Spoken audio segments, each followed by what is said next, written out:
Muy buenas noches, bienvenidos todos. Mi nombre es Víctor Román, soy uno de los fundadores de la Asociación Peruana de Periodistas y Comunicadores de la Ciencia. Y antes que nada, quería agradecerles.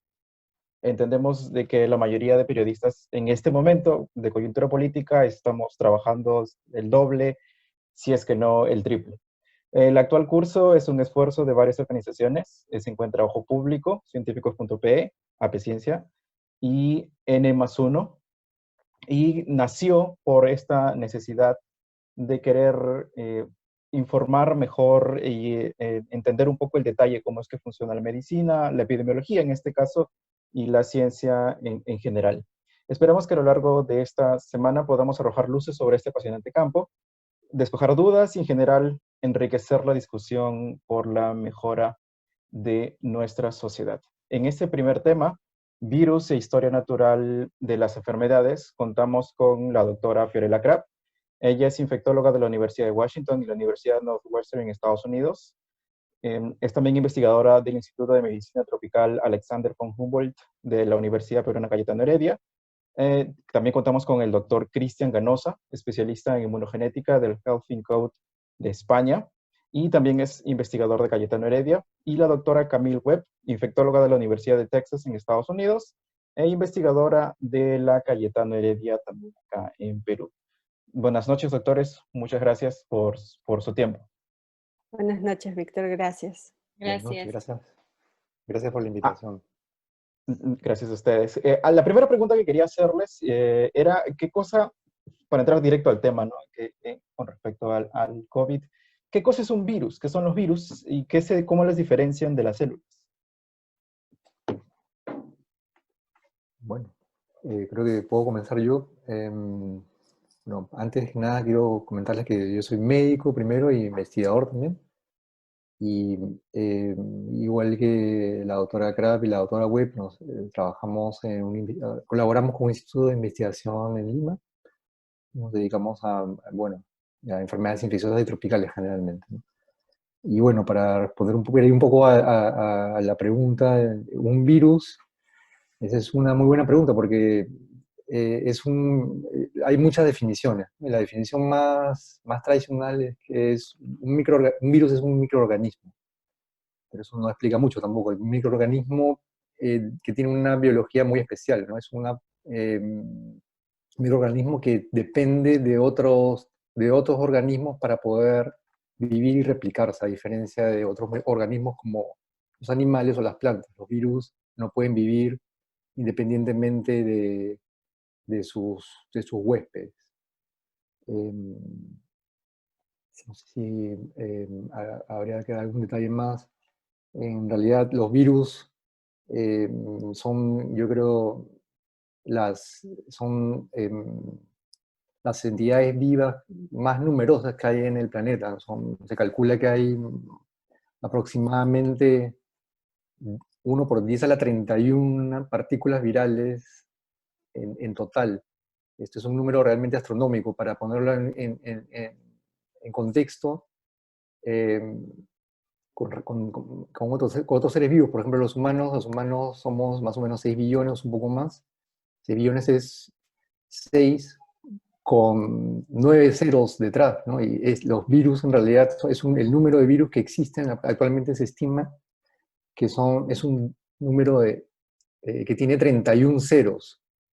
Así que pueden darse cuenta de la cantidad de virus que hay y la diversidad que estos tienen, ¿no?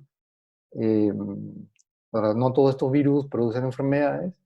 De este número tan grande de virus y sus especies, se calcula que hay más o menos 1500 tipos de virus que producen enfermedad, tanto a personas como animales o a plantas, o hasta algunas bacterias también pueden infectar a bacterias. Y se ha descrito recientemente un tipo de virus que infecta a otro virus. Es una cosa muy particular que no sé, que se ha descrito recién también. Y de estos 1500 virus más o menos se estiman, bueno, estos números siempre van cambiando, que 300 más o menos pueden infectar a humanos y producir patología. ¿Cómo es que un virus infecta a una planta o en este caso a un humano? A ver, uy, perdón, ¿quieres seguir, No, Cris? perdón, más bien no quiero acaparar esto, ¿sí? Eh, Creo que un concepto importante es que el virus, a diferencia de las células, como mencionaba Cristian, es mucho más simple en general en su estructura, ¿no? Y dentro tiene generalmente un material genético y adicionalmente tiene a su alrededor una cápsula generalmente que está hecha de proteínas. Y algunas partes de esta cápsula son las que generalmente tienen la capacidad de reconocer de alguna manera algún receptor o alguna porción en las células, en distintas células del cuerpo humano. Y esto es específicamente hablando de los virus que, como mencionaba Cristian, pueden causar enfermedad, ingresan a los humanos y tienen la capacidad de reconocer alguna célula, unirse a esta, interiorizarse en la célula y de esa forma comenzar con toda la cadena de replicación que es a través de lo cual generalmente causan la enfermedad, ¿no? Los virus para causar la enfermedad tienen que invadir algún tipo de célula, replicarse y la enfermedad puede ser causada ya sea porque destruyen esas células hospederas, se replican en tal cantidad que rompen la célula para poder pasar a una siguiente célula, o porque llaman muchas células de nuestro sistema de defensa, ¿no? Y generan una respuesta que genera inflamación en nuestro cuerpo y muchas veces los síntomas que presentamos no son tanto por lo que el virus en sí ha causado, sino por la inflamación que ha generado eh, con nuestro cuerpo tratando de defenderse y tratando de eliminarlo, tratando de contener esa replicación. Entonces creo que las dos formas en las que causa enfermedad, que enfermedad es básicamente que se presente algún tipo de síntoma o problema con el funcionamiento de algunos de nuestros órganos, es por medio de esos dos caminos, ¿no? O dañan nuestras células, nuestros tejidos, o causan que nuestro sistema inmune los dañe al tratar de defenderse. En este segundo escenario es como si se sacara el ejército para combatir la delincuencia y el ejército terminara cometiendo mucho más crímenes. Tal cual, exactamente. En el desorden, en el caos puede terminar dañando otras cosas más que al virus, ¿no? Perfecto.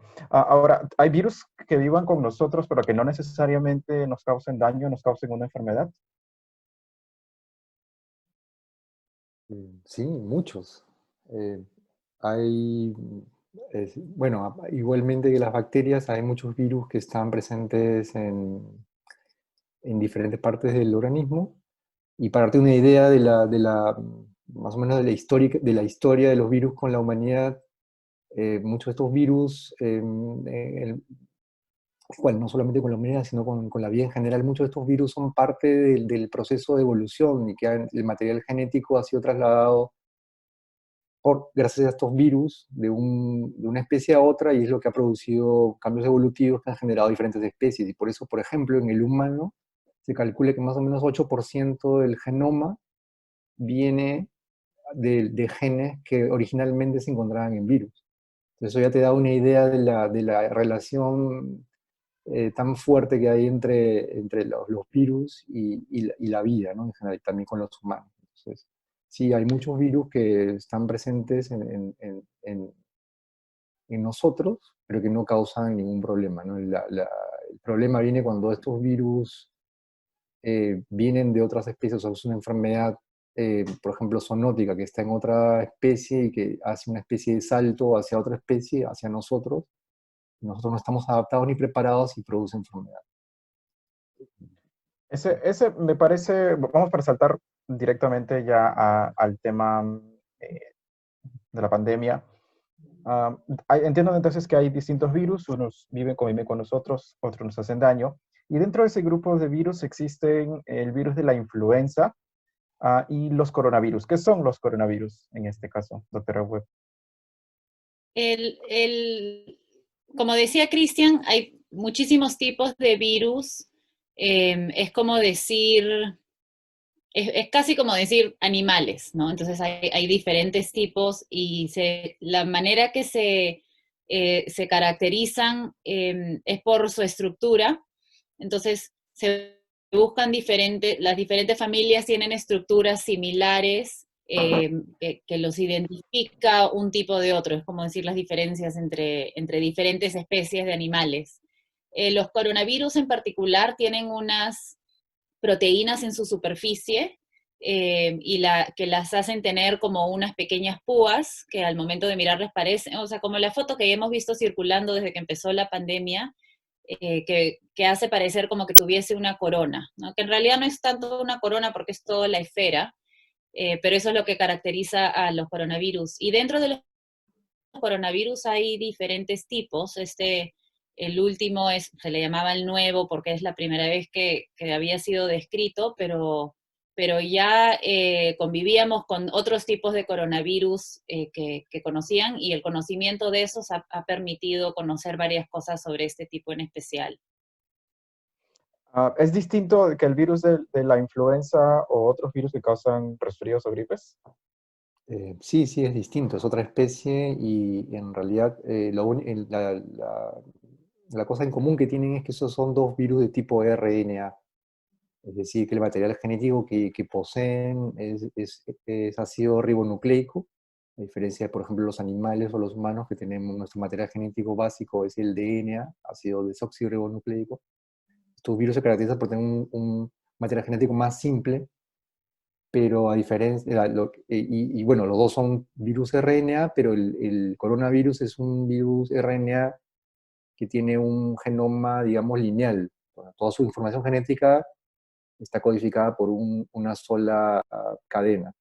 El virus de influenza específicamente tiene como, creo que no recuerdo, son 7 fragmentos de RNA que son como cromosomas, son unidades básicas que ellos pueden ir intercambiando y por eso justamente esto crea un problema cada año, esta recombinación entre diferentes cepas, que una cepa tiene una combinación de elementos genéticos y otra tiene otros 7 elementos genéticos. Esta recombinación hace que el siguiente año la vacuna que se produjo, que se hizo para combatir un tipo, probablemente ya no sirva para el nuevo.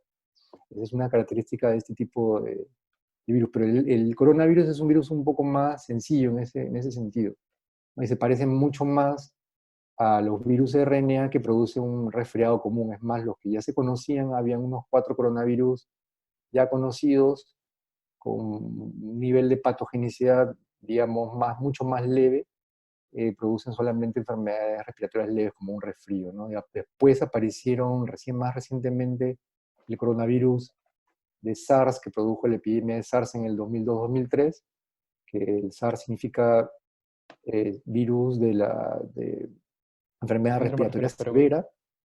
¿Ya? Después apareció el virus del MERS, que es el Middle East Respiratory Syndrome, ¿no? Es un virus que producía también una enfermedad muy similar a la del SARS, pero que se produjo en el Oriente Medio y que era transmitido a través de camellos. Y ahora este nuevo coronavirus que apareció a final de 2019 y que aparentemente todas las indicaciones apuntan a que el origen son los murciélagos. Ahora, ¿por qué este nuevo SARS-CoV-2, que es el nombre que se le pone al virus, por qué el nuevo SARS-CoV-2 es tan mortal o es tan agresivo en todo caso, si es que es menos complejo, digamos, que el virus de la gripe?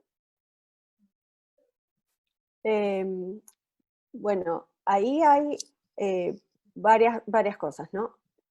Todos los virus que tienen el potencial de causar enfermedad, tienen lo que se conoce como tropismo. Tropismo es hacia dónde están atraídos, hacia dónde tienen la capacidad de a qué células se pueden incorporar, reconocer, incorporar, causar daño. Como dije, los dos aspectos, ¿no? ¿Qué pueden destruir y cuánto de la respuesta inflamatoria pueden inducir? Y lo que se ha visto con este nuevo coronavirus, a diferencia, por ejemplo, de la influenza, a diferencia de los otros coronavirus, es que para empezar, no es solo un virus respiratorio. Eso es número uno.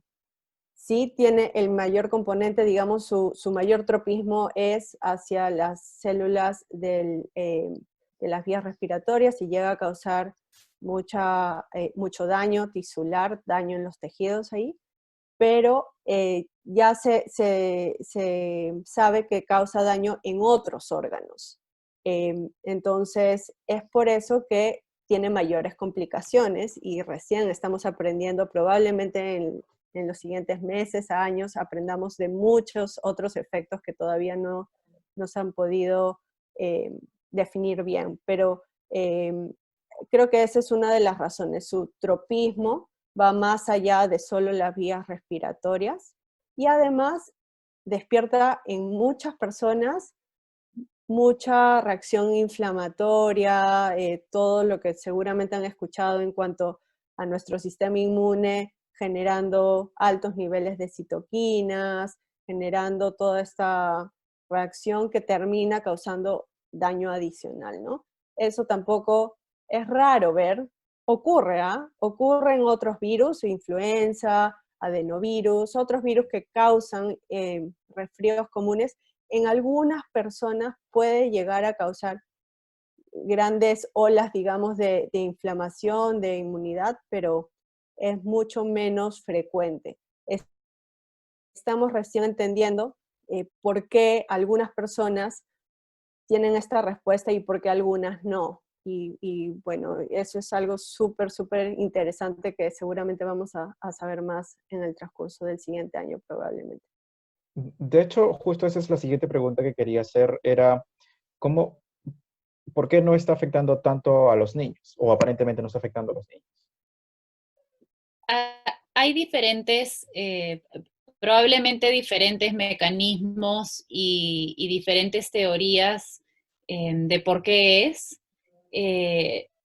Parece que parte tiene que ver con el tipo de receptores que son las proteínas en las células que van a ser el huésped del virus, las células a las que va a ir el virus para luego entrar a esas células. Y se sabe que el tipo de receptores a los que van son un poco menos prevalentes en niños, entonces de alguna manera las células de los niños se podría decir como que tienen menos afinidad para recibir este virus y desencadenar toda la cascada. Parece ser algunos de los aspectos que están relacionados, como las personas con presión alta, con obesidad, con diabetes. Varias de estas son enfermedades que son más prevalentes en personas mayores y toda la cascada de inflamación, esta reacción de inflamación agresiva, que es la que causa bastante de la enfermedad severa, la vemos más en adultos. Ahora, es importante aclarar que los niños sí pueden hacer enfermedad severa y también tienen otras manifestaciones que ya se ha hablado un poco, que son estos síndromes inflamatorios que se pueden ver después, que de todas maneras son raros, pero como estamos en una pandemia viendo millones de casos en el mundo, empiezan a aparecer más de estos casos más raros también. Sí, es igual, y los niños igual están bajo riesgo de infectarse, aunque no necesariamente desarrollen los síntomas respiratorios. Vamos entrando un poco a la parte de la epidemia. ¿Cuál es la diferencia entre una endemia, una epidemia y una pandemia?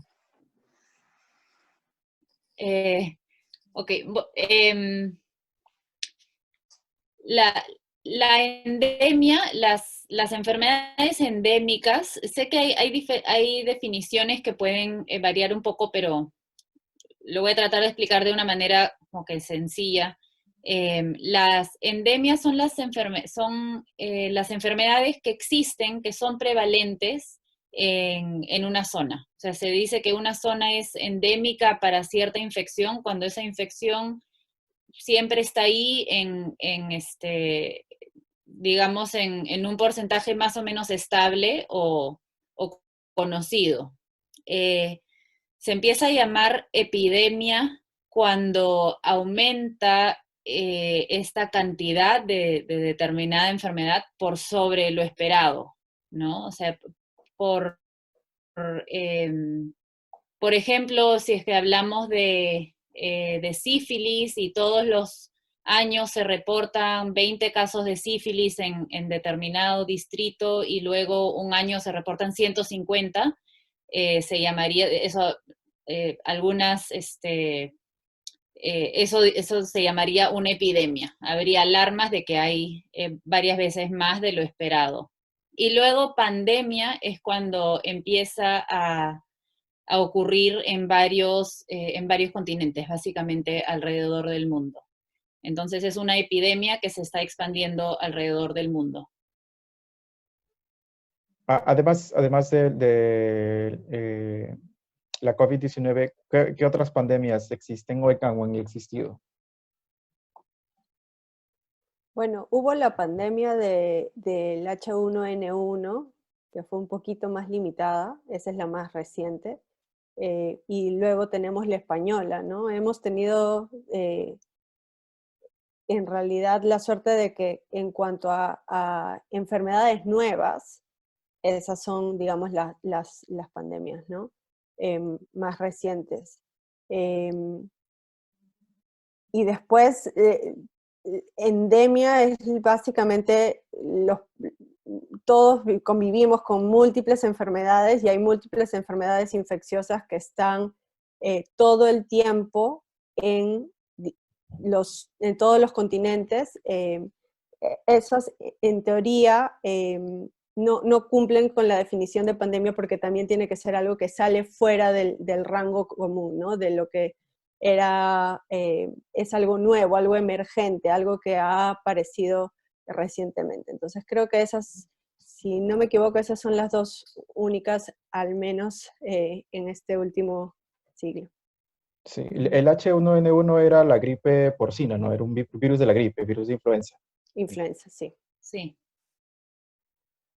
Igual que la también, española. cabe señalar ahí también que la definición es que explicaron muy bien sobre las endemias, epidemias y pandemias, también pueden ser cosas que con el tiempo pueden variar y que en algún momento una epidemia, un brote nuevo de alguna enfermedad pueda establecerse por condiciones de diferentes tipos, ¿no? Generalmente son condiciones climatológicas o condiciones sociales o condiciones muy diversas que hacen que la transmisión de una enfermedad se perpetúe más de lo esperado y que se establezca en una determinada población. Y de una epidemia se transforme eh, en una endemia. Y, por ejemplo, y las endemias generalmente se establecen y se mantienen a lo largo del tiempo, a menos que los factores vuelvan a cambiar, ¿no? Un ejemplo es la fiebre amarilla. Es una enfermedad endémica que se producía tradicionalmente en Perú, en la zona de la selva, pero que por un problema, un cambio climático, el vector, que es el mosquito que la transmite, comenzó a trasladarse hacia el norte, a la costa norte del Perú, donde no se veía antes esa enfermedad. Perdón, esto es el dengue, me estoy confundiendo, no es la fiebre amarilla. Pero el concepto es más o menos similar. Y comenzaron a haber casos de dengue, una epidemia de dengue en una zona donde no había sido descrita previamente, y después se estableció esta zona como ya una zona endémica, porque el vector se quedó ahí y la transmisión continuó. Entonces pasó de ser epidémico a endémico. Y muchas de estas cosas, de estas enfermedades infecciosas, especialmente las transmitidas por vectores, se comportan de esa manera, o pueden retroceder también, ¿no? Han habido casos parecidos. Que fue el caso de Zika hace unos años. Así es, el Zika es un ejemplo también, así es. Ah, regresando al SARS-CoV-2, ¿cómo se contagia el SARS-CoV-2? Principalmente básicamente es un virus de transmisión respiratoria y principalmente se contagia a las personas a través de las vías respiratorias, es decir, tiene que entrar a través de la boca, usualmente a través de la nariz o la boca, quizás en algunos casos a través de los ojos, de la mucosa de los ojos. Y se transmite de personas a personas a través de lo que lo que en inglés se llama droplet, que son unas gotículas respiratorias. Entonces el virus viaja cuando hablamos o estornudamos, viaja en las gotitas pequeñitas que no se ven, que emitimos cuando hablamos. Y entonces el virus es pequeñito, pero viaja en estas gotitas que son un poquito más grandes. Se ha hablado últimamente sobre la transmisión de vía aérea, aerosolizada, y ha habido un poco de confusión con algunos mensajes sobre esto. Y esto es cuando el virus en partículas más chiquititas se disuelve a través del aire y puede viajar un poco más lejos en el aire. Y esto quizás es un mecanismo de transmisión en algunos casos, en ambientes muy cerrados o cuando las personas están, por ejemplo, siendo nebulizadas, pueden transmitir más de estas gotitas más pequeñitas, pero probablemente no es lo más común. Lo más común es transmisión más cercana entre personas a través de estas gotitas respiratorias. Y para mencionar, por si surgen, perdón. Sí, no, continúe, doctor. Los otros mecanismos que se han sugerido es que puede ser de vía fecal oral, que quiere decir que se encuentra a veces el virus en heces de personas, y es posible que así también se pueda contaminar de esa manera. Y lo otro es a través de superficies, ¿no? Estas gotitas respiratorias y vivir en las superficies, o bueno, digo, permanecer, mejor dicho, en las superficies por horas, por varias horas, o en algunos casos quizás días. Y si alguien toca esa superficie y luego se toca la nariz o la boca o los ojos, se puede contagiar por ahí. Ok. En ese sentido, ¿cómo funcionan las medidas preventivas para evitar el contagio? Creo que ahí es importante, cada vez que tenemos alguna enfermedad nueva, lo importante es comenzar a estudiar y a investigar cómo se transmiten, porque así uno puede dirigir las medidas, ¿no? Entonces, como Camila ha mencionado, este virus tiene transmisión directa, que es de persona a persona a través de las gotículas, o indirecta, que es una persona contamina una superficie, viene otra persona y coge la superficie. Entonces, en este caso, las medidas tienen que atacar, digamos, proporcionar algún nivel de protección en todas esas posibles medios de transmisión, ¿no? Por eso usamos la máscara. La máscara es la primera que nos permite, si nosotros estamos contagiados, que no liberemos hacia afuera mucha cantidad de estas gotículas, que no contaminemos la superficie. Entonces, digamos, es la primera barrera de protección para el resto. No para mí, pero para el resto. Y luego el lavado de manos es vital, porque como bien se ha mencionado, la transmisión indirecta o directa de darle la mano a alguien, o indirecta de haber cogido algo sucio, es la que puede llevarnos la contaminación cuando nos tocamos la nariz, la boca. Entonces, lavado de manos es la segunda medida de prevención. Y ya de ahí entra a tallar la distancia para justamente esta transmisión directa que todavía está por definirse bien cuánto juega el rol de los aerosoles. Hacemos ese distanciamiento de las 2,5 metros, 2 metros, pensando que las gotículas son las que pueden viajar en promedio menos de 2 metros, pero sí en ambientes cerrados. Se han descrito, cada vez hay un poquito más de casos en donde hay personas contagiadas que han estado a mayor distancia, y ahí entra a tallar lo que Cristian también mencionaba, ¿no? El ambiente también juega un rol importante, si es un ambiente cerrado, no está bien ventilado, o la circulación de aire hace que estas gotitas viajen más lejos, puede también jugar un rol. Entonces, las medidas de prevención tienen que contemplar también esa situación de cómo se va a transmitir en el ambiente en donde yo quiero implementar medidas de prevención, ¿no? Entonces, creo que es súper importante que uno entienda cómo se transmite para comenzar a implementar cuanta medida de prevención se pueda, porque cada cosa que se hace es un nivel más de protección. Perfecto. En caso alguien quiera hacer algún comentario en Twitter, no se olviden del hashtag epidemiología periodistas. ¿Iba a decir algo, doctor Canosa? No, no. Ok. Seguimos. Ah, la siguiente pregunta es algo que no sé qué cosa sea, la verdad. ¿Qué es la triada epidemiológica?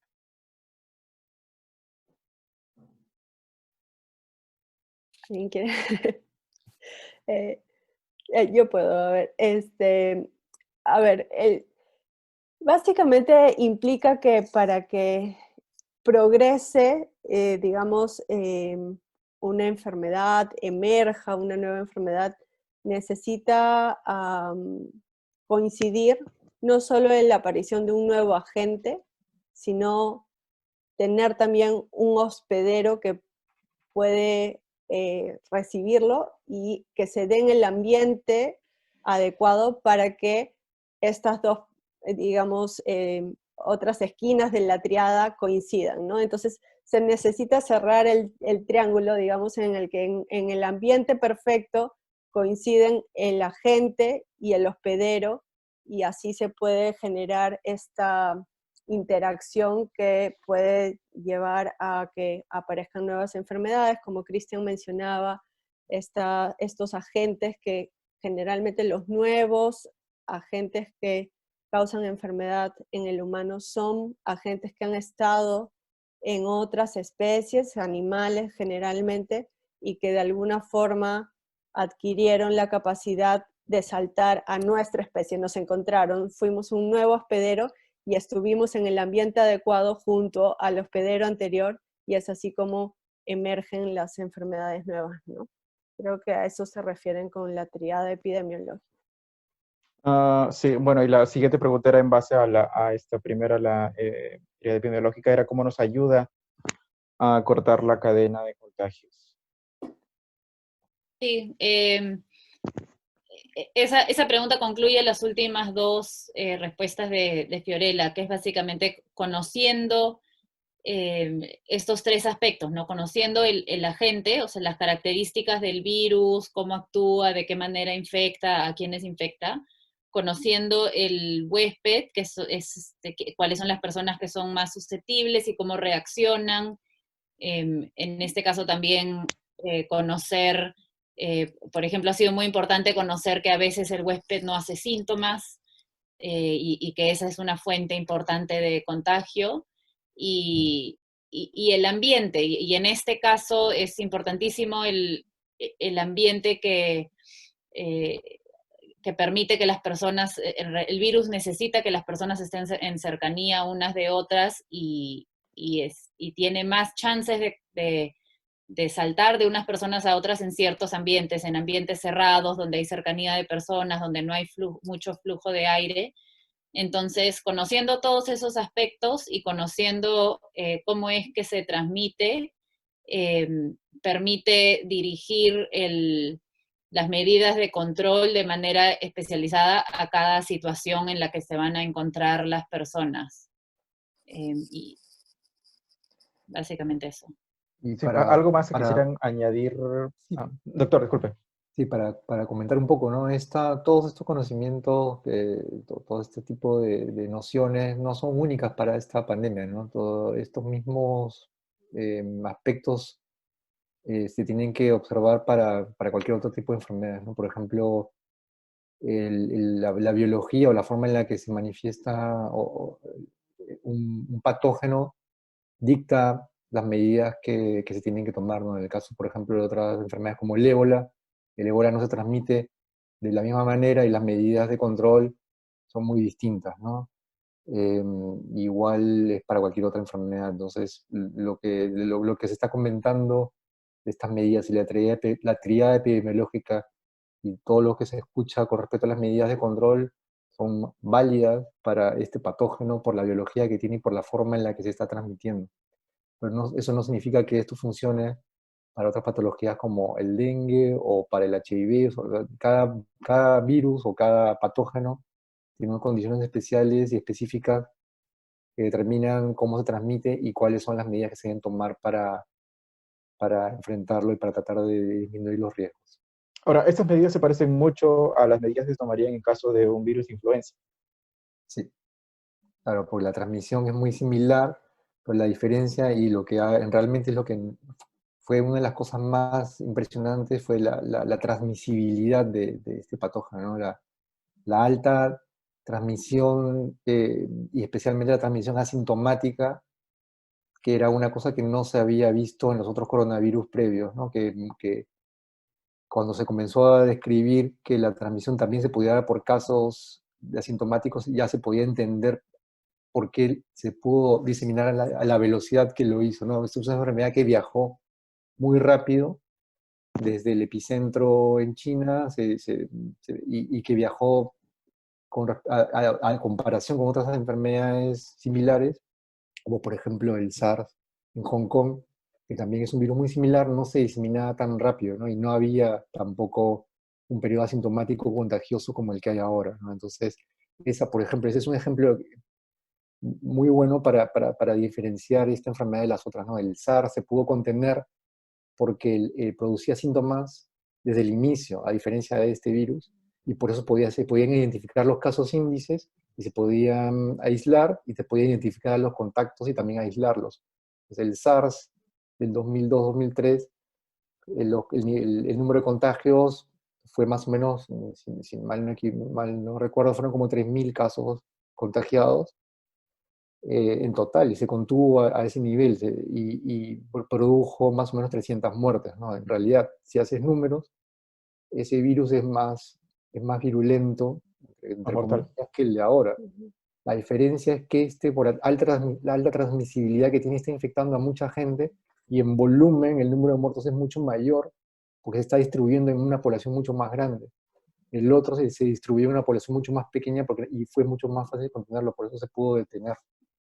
Entonces, hacer hincapié en las medidas de control epidemiológicas, el lavado de las manos, la máscara y el distanciamiento es esencial para tratar de controlar esta pandemia, porque el rol de la transmisión en gente asintomática es realmente altísimo.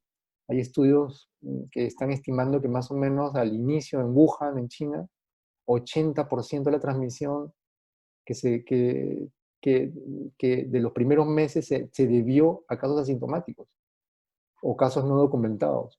80% de la transmisión. O sea, imagínense si se hubiera sabido esto al principio y las medidas se hubieran tomado un poco más estrictamente, esto tal vez se hubiera podido contener.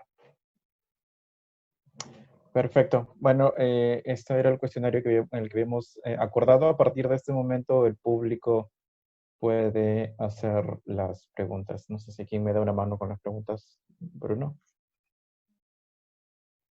Si quieren hacer alguna acotación extra, doctores, Mientras las son bienvenidos. preguntas. Bueno. Ya, a ver, aquí está la primera pregunta. No me dicen quién la hace. Dice, ¿el coronavirus puede causar daños a las neuronas?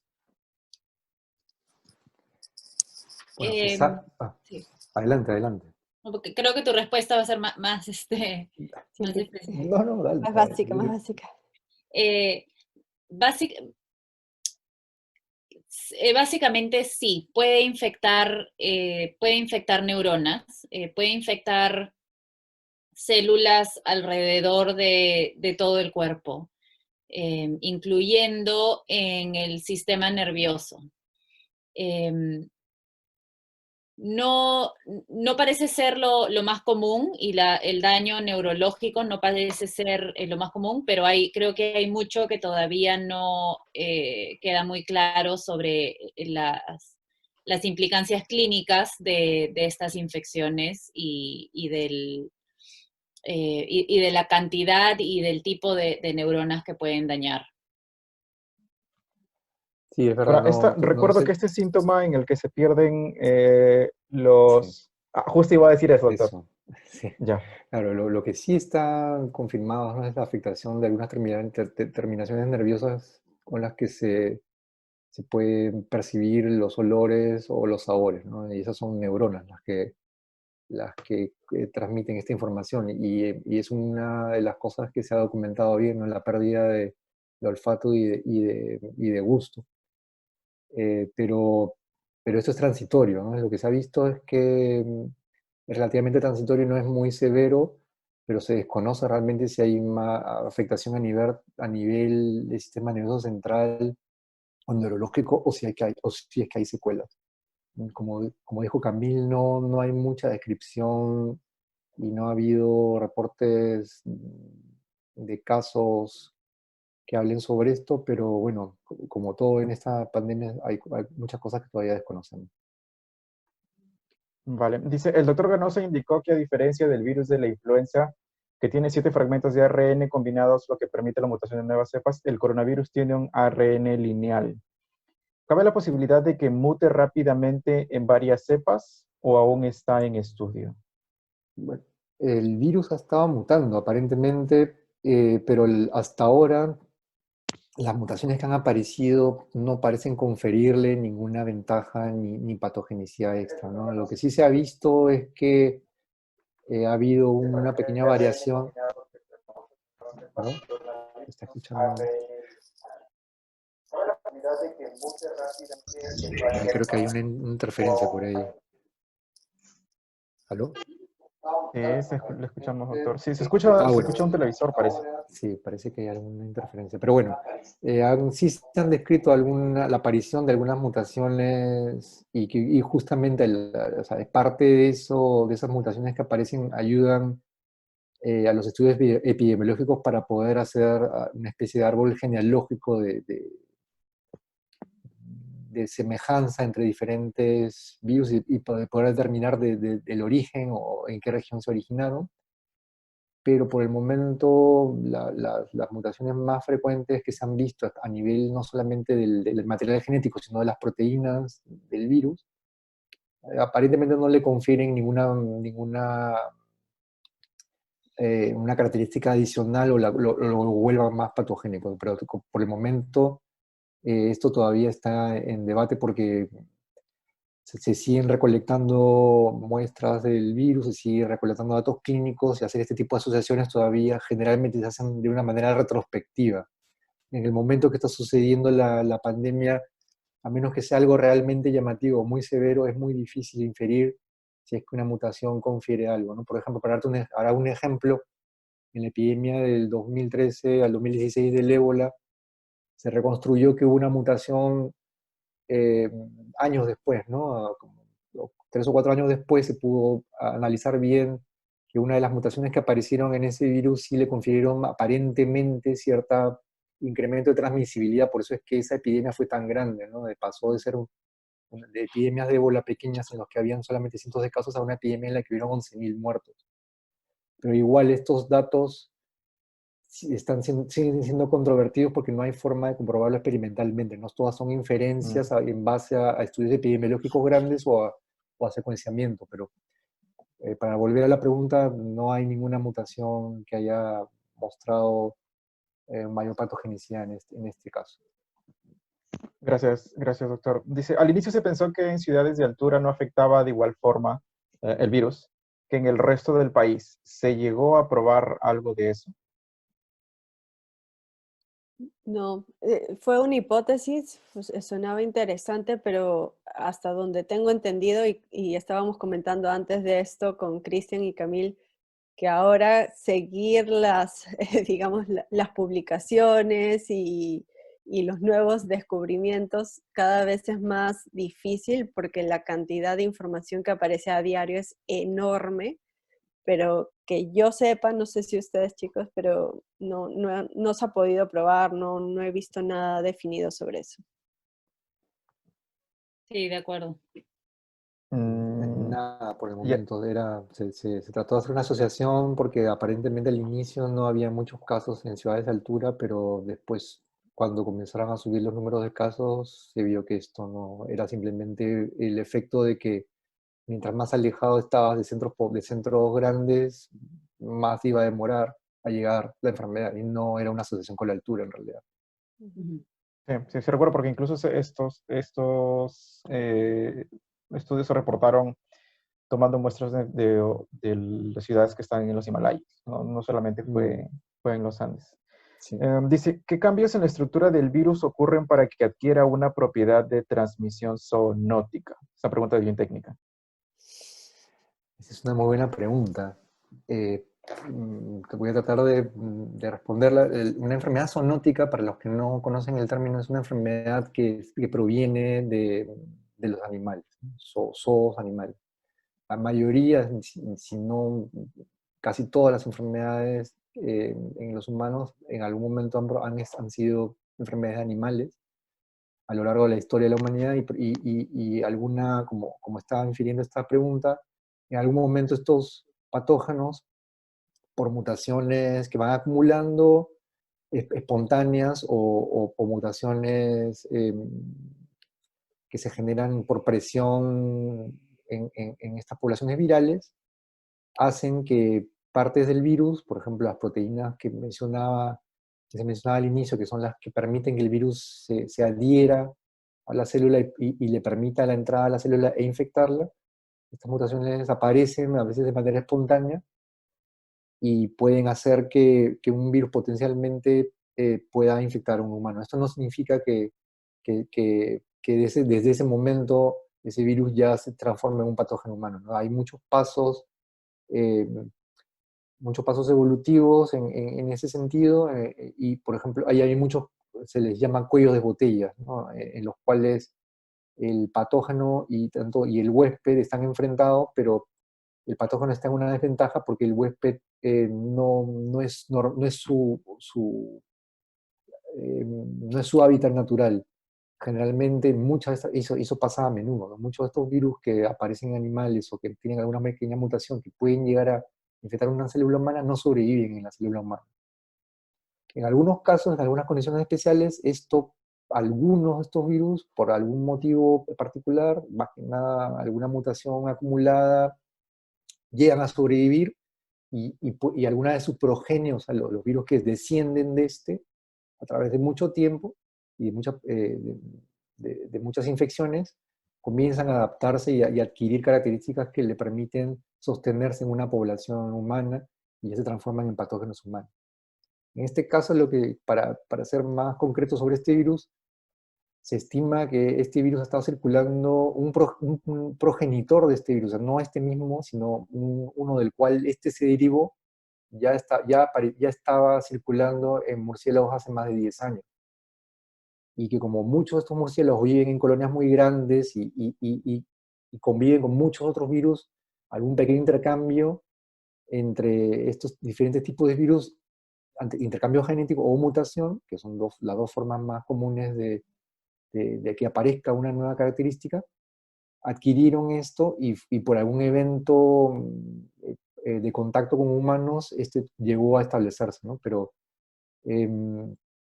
no todas las mutaciones producen esto, ¿no? Es como, hay muchos factores que tienen que ponerse en sucesión y por un periodo de tiempo continuo para que un patógeno adquiera la posibilidad de infectar a un humano.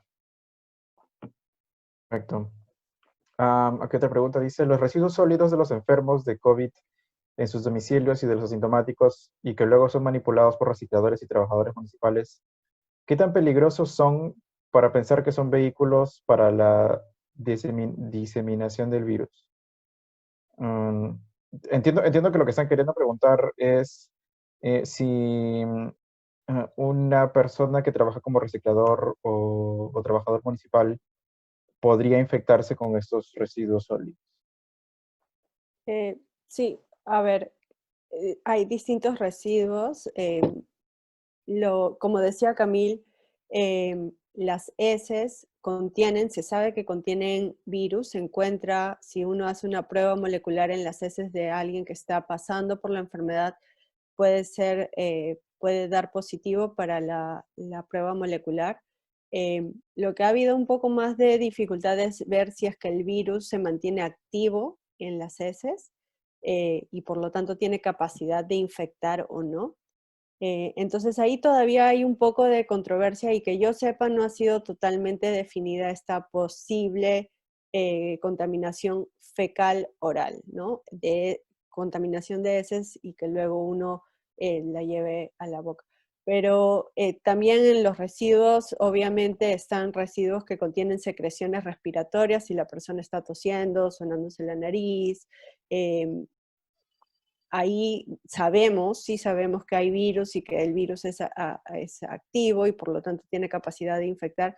Entonces las personas que recogen todo este tipo de material está en alto riesgo y por eso es que deben de tener todas las medidas de precaución posibles, ¿no? Incluso cuando, por ejemplo, este material es, no sé, pulverizado, tirado y pueden generarse en ese momento gotitas y salpicar, por eso es que deberían usar no solo máscaras, sino también protector facial para tratar, porque van a estar en cercano contacto con este material potencialmente contaminado. Ahora, ustedes mencionan virus activo. ¿Hay un virus inactivo o un virus pasivo? Lo Bueno, que, sí, Camila. las, se le llama virus activo, lo llamamos virus activo cuando todavía tiene capacidad de infección, cuando es suficiente virus y con que si una persona lo encuentra y está en contacto con ese virus, que esa persona puede hacer infección. Entonces, en algunos casos, las pruebas pueden detectar partes del virus, porque las pruebas son muy sensibles para detectar lo que, partecitas del virus que ya no pueden causar infección. O sea, que vendría a ser como el cadáver del virus que sigue ahí, pero que ya lo podemos encontrar, la prueba lo encuentra, pero ya no, uno no se puede infectar. Pero eso es un continuo, no está clarísimo, como que hasta 3 días, una superficie, hasta 3 días te puedes infectar y en el cuarto día no.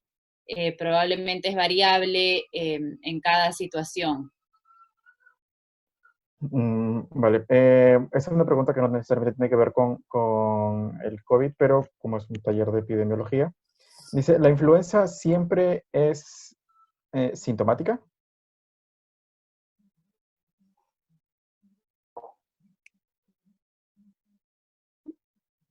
Yo asumo que, o sea, hay cierta variabilidad también cuando nosotros evaluamos y hacemos el diagnóstico de influenza generalmente, y acá viene, ustedes seguramente van a escuchar todo lo que son sesgos de selección, cuando les hablen un poco más sobre los estudios epidemiológicos, y es súper importante porque es un concepto que juega un papel muy, muy importante en cómo entendemos una enfermedad, ¿no?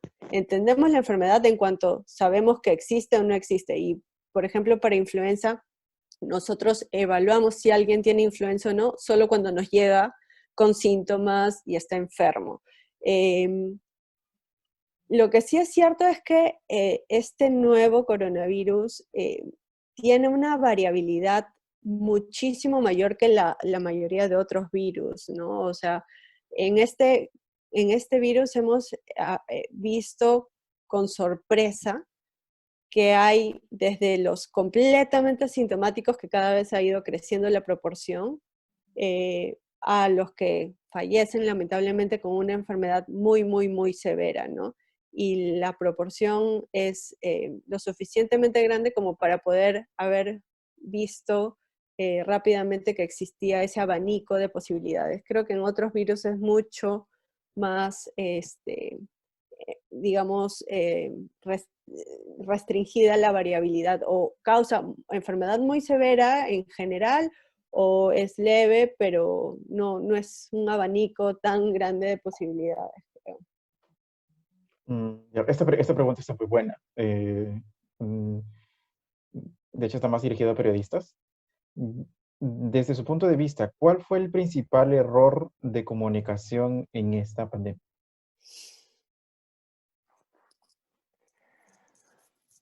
y todos podemos aportar, creo. Bueno, eso se hablaba mucho al inicio de la pandemia, del problema de comunicación, y ahí fue una conjunción. Yo creo que lo que pasó en Wuhan y la forma en la que se comunicó la información sobre esto tuvo muchas cosas que pudieron hacerse mejor, ¿no? Para ponerlo un poco en contexto, muchas entidades, especialmente entidades de investigación o gubernamentales, o hasta la OMS, siempre plantean escenarios de riesgo para ese tipo de cosas, ¿no? Esto no es algo que nos ha agarrado por sorpresa a todos, ¿no? Que es algo que ha estado, siempre se hablaba en el ámbito de enfermedades infecciosas. ¿Cuándo va a suceder esto? No si va o no va a suceder, sino cuándo iba a suceder. Y hay eh, mucha inversión en investigación para estar preparados para ese tipo de cosas, ¿no? Dentro de ello es la monitorización de la emergencia, o sea, la aparición de nuevos o de posibles agentes que puedan producir una enfermedad como esta, ¿no? O una epidemia o una pandemia.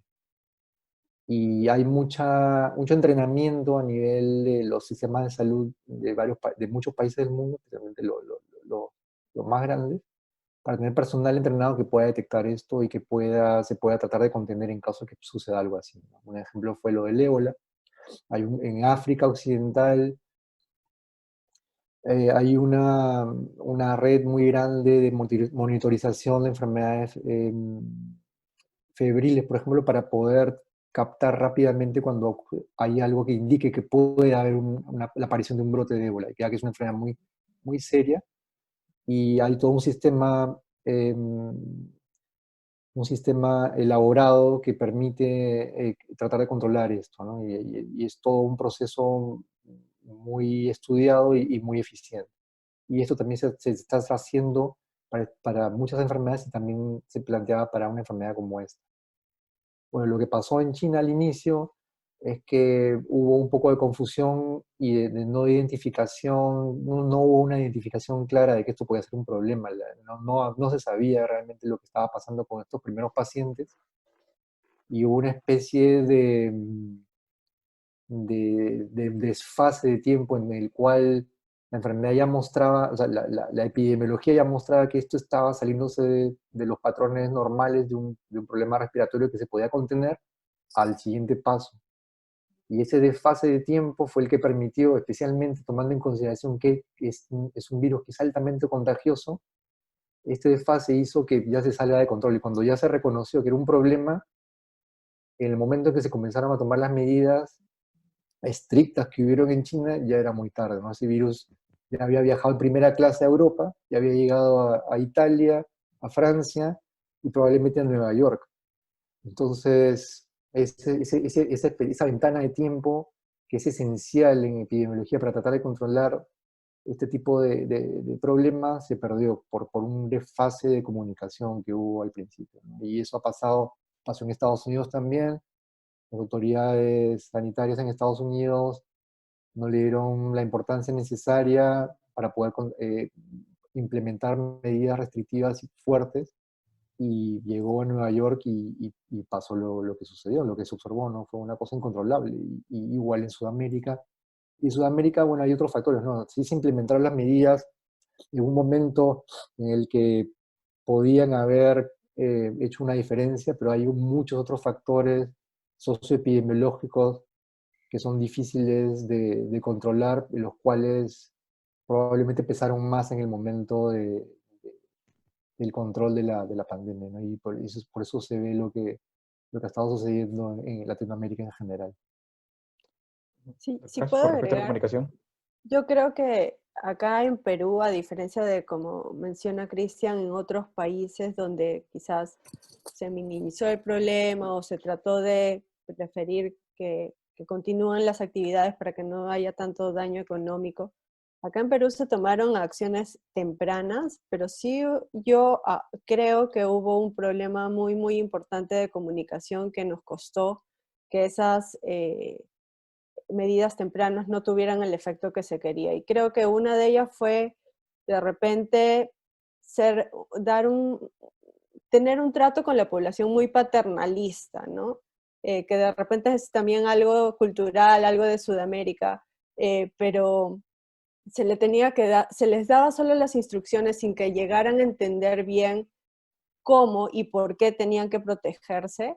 Eh, y, y creo que una de las cosas críticas ha sido que hasta ahora la población e incluso una buena proporción de médicos, sobre todo médicos de primer nivel, no llega a entender muy bien cómo funcionan las pruebas que en el país se implementaron, ¿no? Esto de las pruebas rápidas causó una confusión tremenda y una falsa seguridad de que si te salía la prueba rápida negativa, estabas bien.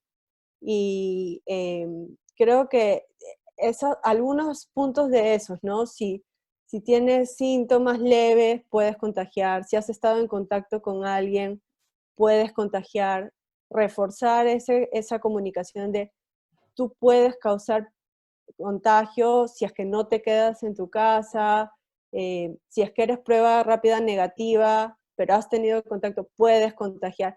Reforzar esa idea creo que hubiera sido clave al inicio, sobre todo cuando habían pocos casos, y nos hubiera ahorrado muchos casos y muertes probablemente, en mi parecer. Sí, yo agregaría un par de cosas. Uno es que era una situación dificilísima porque estábamos todos en una situación, o sea,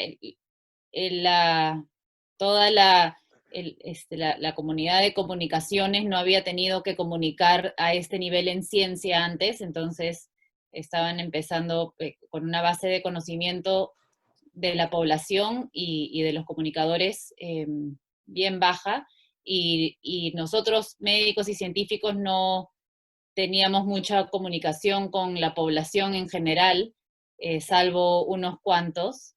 Entonces había una brecha enorme para aprender a comunicar. Entonces creo que queda como aprendizaje hacer esto de manera conjunta desde temprano, con un mensaje claro y focalizado. Creo que hubiese ayudado, porque muchas de las comunicaciones iniciales, las entrevistas, eran como muy reactivas y como muy,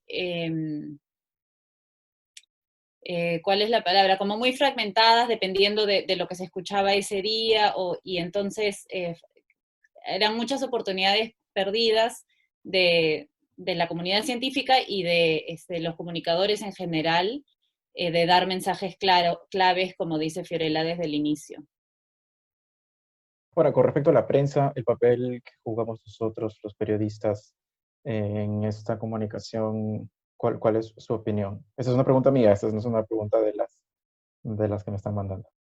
Yo Por mi pienso lado, eso es parte de lo que mencionaba. Creo que este tipo de trabajo conjunto, en los que se toma responsabilidad de educar en cuanto a estos temas y de dar un mensaje junto, creo que eso es algo eh, que hubiese sido súper útil al inicio. Claro que había mil cosas al inicio y no es algo que tampoco es fácil de armar, y no sabíamos cuánto tiempo iba a ser la necesidad. Todos esperábamos que quizás esto iba a pasar mucho más rápido eh, de lo que pasó, pero creo que esa es una función una función de ambos lados. y es esencial que haya un diálogo entre los comunicadores y la gente que está trabajando en el problema, ¿no? Para poder transmitir estos conceptos que a veces son realmente complejos de explicar de una manera clara y que lleguen, que el mensaje no cree, no cree confusión, sino que trate de explicar un poco y llegue un poco a la gente y la mantenga informada. Hubo mucha desinformación al inicio, muchos reportes, mucha política metida, especialmente política internacional y teorías de conspiración y cosas que en realidad lo único que generaban eran clics o titulares que podían vender, pero que en lugar de informar, desinformaban, ¿no?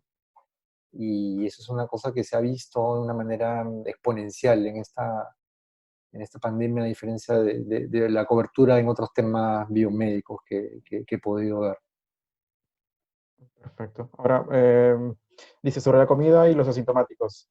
Si tengo COVID-19 y entrego comida a una persona sana con la mano, ¿se puede contagiar? ¿O solo es a través de fluidos con mucosas? ¿No? La respuesta creo que ya lo hemos dado, ya lo han dado, pero sería bueno apuntalarla. Sí, yo creo que si es que esa mano estuvo contaminada porque se tocó la nariz o porque tocó algo contaminado, puede haber contaminado la superficie. Eso es lo típico de la transmisión indirecta, que una persona contamina una superficie y luego esa caja contaminada pasa a las manos de otra persona, ¿no? Entonces, el proceso de delivery, definitivamente el mayor riesgo está en que si uno no guarda la distancia con quien está llegando y esa persona está contaminada, por ejemplo, y hablan, le dice cuánto costó o qué sé yo, ese es digamos, el mayor riesgo. Por eso se tiene el protocolo de mantener la distancia de los 2 metros, pero también considerar que hay transmisión indirecta a través de superficies contaminadas, y por eso después de recibirlo hay que lavarse muy, muy bien las manos, 20 segundos, por todas partes. No sé si han visto ese video de la témpera que dejan huecos por todos lados si no lo haces bien. Entonces es bueno coger esa costumbre para minimizar el riesgo de transmisión así. Ya dice, ¿el daño que sufren las neuronas es irreversible o se regenera? Creo que aún no sabemos. Eso nadie lo sabe en realidad, ¿no? Como estábamos tratando de explicar al principio, no se ha escrito mucho esto, entonces no hay mucha información sobre el compromiso neurológico. Y peor aún si es que sería un compromiso duradero o reversible, ¿no? En realidad la parte de la sensibilidad, lo del olfato y el gusto sí es reversible, pero no se sabe si hay otro tipo de daño neurológico y cómo se comporta, ¿no? Esto todavía no ha sido muy estudiado y es porque la gente que ha presentado algunos síntomas neurológicos han sido muy pocos, entonces no se puede todavía sacar conclusiones de eso. Y Sí, ahora está, aún así creo que, o sea, tengo algunos pacientes que por 2 o 3 meses no han recuperado al 100% el olfato o el gusto, ¿no? Entonces, otra vez, hay un abanico de posibilidades que nos va a tomar un tiempo a entender. Sí. dice, esta pregunta, dice, ¿hay estudios científicos que demuestren la efectividad de la ivermectina ante este nuevo coronavirus? Es un tema que ha tenido mucha visibilidad y mucho debate y se inició, bueno, para ponerlo un poco en el contexto, se inició gracias a una observación y un efecto experimental en un laboratorio, ¿no? Con células. Y se especulaba que esto iba a funcionar porque el mecanismo con el que funciona este medicamento teóricamente podría ser bueno para poder tratar a la enfermedad. Pero después de casi 6 meses de acumulación de información, de estudios que agregan todos estos datos de miles de pacientes, no se ha visto ningún efecto para controlar la enfermedad en pacientes hospitalizados y tampoco se ha visto un efecto en evitar que pacientes, por ejemplo, con enfermedad leve, vayan a desarrollar enfermedad más severa, ¿no? La evidencia que hay hasta ahora acumulada indica que no hay un efecto neto beneficioso y por eso no se recomienda hasta el momento usarla de ninguna manera, porque no ha habido ninguna acumulación de evidencia a su favor y tomando en cuenta los efectos que puede tener como cualquier otra medicina tomarla y los efectos adversos que puede tener. Doctora, ¿iba a añadir algo? Iba a añadir nada más porque sé que este es un tema que surge frecuentemente, que el mensaje principal es que no hay certeza sobre su eficacia, o sea y en realidad creo que muchas veces la pregunta se enfoca en esto, en si funciona o no funciona, y distrae de los mensajes principales, que es que, y por bastante de esta confusión y mensajes, o sea, porque la población ha creído mucho en la ivermectina, puede haber sido causa que muchas personas llegan tarde al hospital o se confían del tratamiento.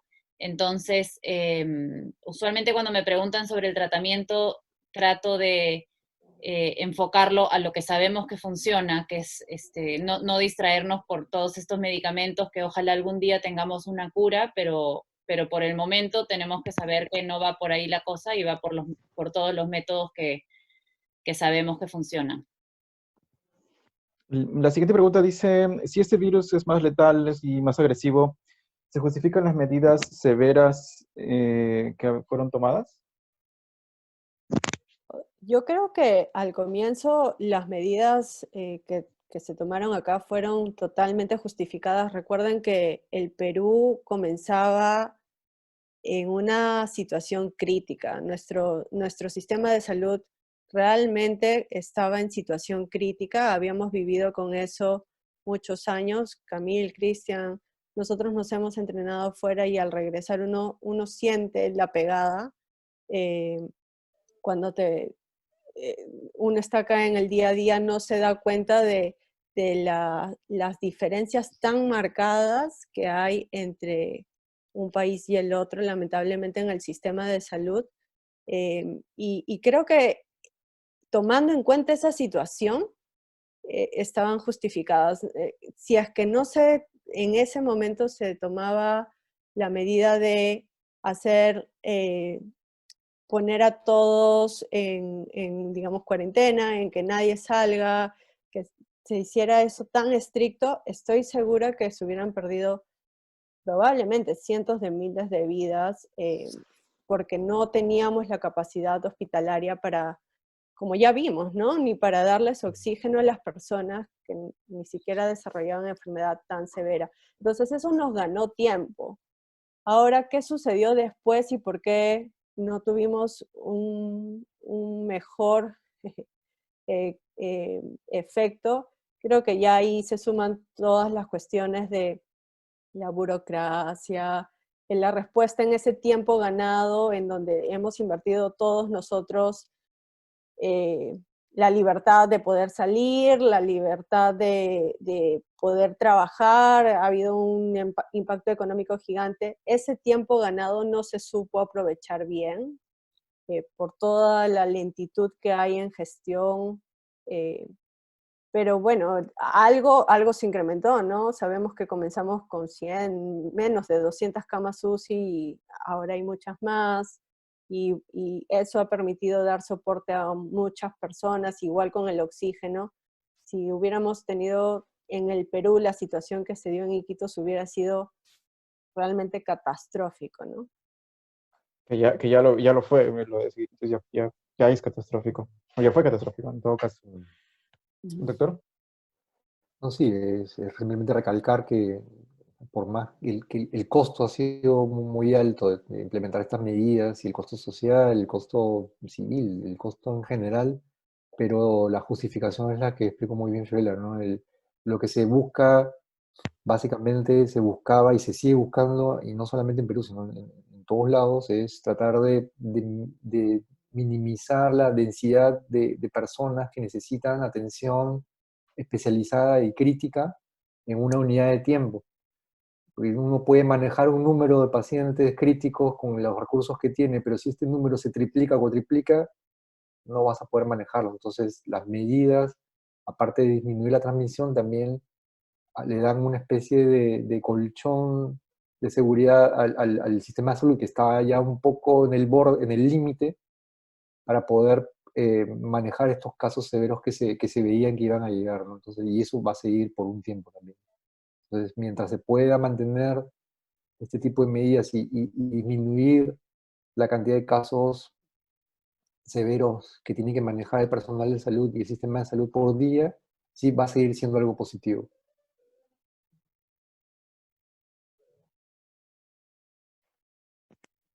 La siguiente pregunta dice, ¿la agresividad del virus es inversamente proporcional a su virulencia difusión? Bueno, y la agresividad del virus se podría definir de diferentes maneras, ¿no? La virulencia es realmente la agresividad, entonces es directamente proporcional. Un virus con más características virulentas va a producir más patología o la va a producir más rápido, o la otra medida de virulencia es la intensidad de la enfermedad, ¿no? Y bueno, eso también es un tema que también es un poco difícil de definir porque hay diferentes conceptos, ¿no? Por ejemplo, para el ébola se dice que es un virus muy virulento porque mata muy rápido, pero también es un virus que se transmite poco. Entonces, si tú mides la virulencia por transmisión, el ébola sería un virus no muy virulento, pero si la mides por letalidad, lo es. Letalidad. Entonces, dependiendo de lo que a uno se refiera, la definición va a variar. Pero en general, sí, mientras más virulento es más letal, ¿no? Aquí otra pregunta dice, ¿es cierto que ya apareció el virus H1N8? ¿Esto puede complicar la situación actual con la COVID-19? La verdad que no he escuchado y no quiero ni escuchar. No sé, y yo tampoco sé, pero em, lo que sí es cierto es que varios de los mecanismos de prevención para prevenir la transmisión de este virus está previniendo la transmisión de otros virus respiratorios que tendríamos. Sí, sí, sí, sí. Eso se está viendo para influenza, por ejemplo, ahora, ¿no? Que parece, por el momento, la temporada de influenza en Europa está siendo un poquito menor a lo esperado por todas estas medidas que normalmente no se tomarían, ¿no? Pero yo creo que la pregunta iba un poco por ese lado, ¿no? Si es que alguna cepa nueva de influenza iba a complicar el panorama, obviamente sí. Si es que aparecía alguna cepa, digamos, más patógena de influenza en conjunto con esto, sí, evidentemente iba a ser una cosa muy difícil porque las dos patologías podrían ser difíciles de diferenciar y se tratan de maneras distintas, ¿no? Y hubiera sido un factor más de confusión. Pero por el Ah, momento estamos esperando que no haya que COVID por ahora, ¿no? No se sabe qué va a pasar.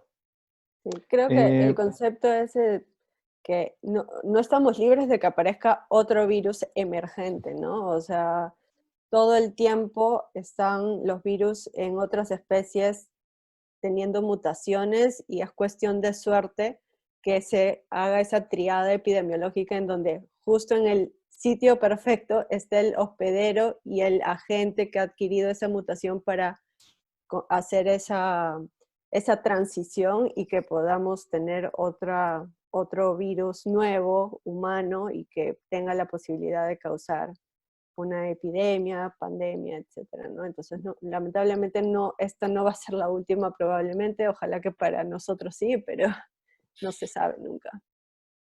Y otra cosa que justo, es muy, muy importante también es tomar en cuenta que hay regiones en el mundo donde no solamente tienen este problema, sino que tienen un problema, por ejemplo, de HIV con prevalencia altísima y que tienen malaria y al mismo tiempo les ha llegado esto encima. Así que imagínense en esos sitios donde hay la concurrencia de más de un problema de ese tipo, el efecto que produce a todo nivel en la población, ¿no?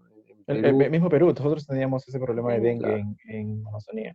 Exacto. claro, exacto, y eso complica mucho las cosas, ¿no? Por infraestructura, por todo. La siguiente pregunta dice, ¿de qué manera se ha comprobado que este no es un virus creado en un laboratorio? Esa es una muy buena pregunta y bueno, ha habido muchos estudios realmente muy grandes bueno, para ponerlo otra vez, ¿cómo se hace esto, no?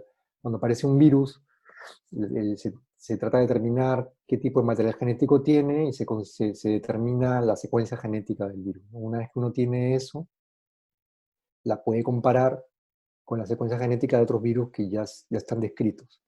De esta manera se ha determinado en muchos estudios de diferentes laboratorios en diferentes regiones del mundo de que la secuencia más similar y que más se parece al virus actual proviene de un virus que se ha visto cuyo antecesor ya se ha visto circulando naturalmente en murciélagos en esa región, en China. Se infiere a través de estos resultados de que el virus ha sido producto natural de una secuencia de mutaciones y adaptaciones en los cuales todavía no se conoce el hospedero intermedio. Hay muchas especulaciones al respecto, pero que el hospedero inicial en el cual este virus apareció es el murciélago.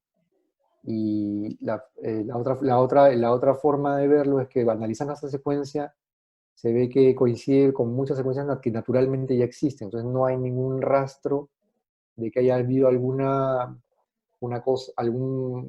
manipulación o alguna forma de introducir algún cambio en algún virus que ya existía, ¿no? Y aparte, esto es muy difícil de hacer, o sea, en teoría se podría hacer, pero toda la evidencia que hay al respecto acumulada después de 6 meses de análisis de todas estas miles de secuencias que se han podido obtener, tanto de animales como de humanos, apuntan fuertemente a que el origen es animal. Mm, dice, ¿hay alguna explicación para que el virus permanezca por meses en el organismo? Algunas personas tienen tendencia a permanecer infectadas por más tiempo del que se creía. Creo que